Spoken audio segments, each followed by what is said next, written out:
From the Detroit Free Press, I'm Robin Chan with today's Voice Briefing. It's Wednesday, June 11th, 2025.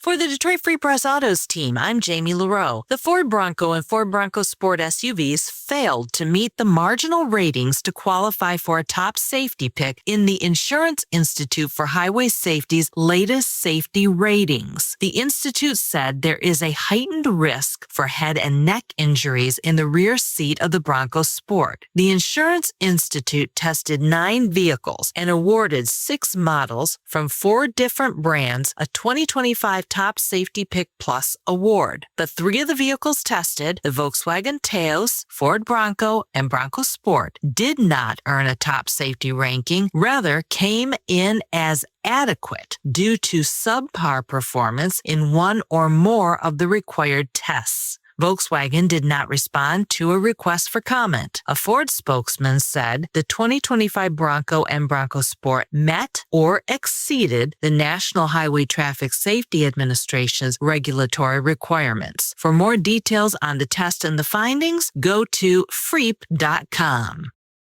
I'm Brendel Clark from the Detroit Free Press. 2 homes featured on HGTV's Bargain Block are now for sale in Detroit, side by side, fully furnished and full of personality. Known as the Temple House and the Disco House, both were transformed by designer-builder duo Evan Thomas and Keith Bynum with agent Shay Hicks Whitfield. Listed at $144,900 each, these Airbnb-ready homes brought in more than $44,000 in combined rental income last year, according to listing agent Andre Abney. The Temple House is a calming retreat with soft, neutral colors. Next door, the Disco House brings bold 70s flair. Think golds, shag textures, and hand-painted details. As the show shifts to New Orleans this season, these homes stand as a vibrant reminder of its Detroit roots and the city's creative spirit.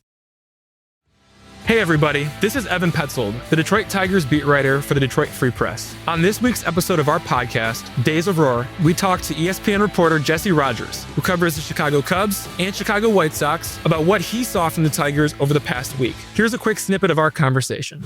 So you were around the Cubs when Tigers president of baseball operations, Scott Harris, was in Chicago. He worked under Theo. He worked under Judd Hoyer. Are you surprised the Tigers are doing what they're doing in his 3rd full season, even without any of his draft picks in the big leagues yet? Of course, I'm surprised they have the best record in baseball. But what he learned under Theo is what you'd expect, sort of at the team building aspect to it. And what Theo was really good at, and I think Scott Harris is good at, is the ability to move within an organization from the scouts to the nerds to the analytical people, even into the locker room. They are as comfortable as an executive is going to be within a locker room. Not that they hang out there a lot, but they can relate to players even though they haven't played. They certainly can relate to all the front office needs and even scouts, some of the older scouts and stuff. And I know that's changed over, but they're just able to move within an organization very well. And you're seeing sort of peak version of Scott Harris right now after years of learning both in Chicago and in San Francisco. You can hear that full conversation in this week's episode of Days of Roar, which is available wherever you listen to podcasts. And as always, you can find our latest coverage on freep.com/sports. Find more from the Detroit Free Press on freep.com. That's FREEP.com. Thank you for listening, and you'll hear more from us tomorrow.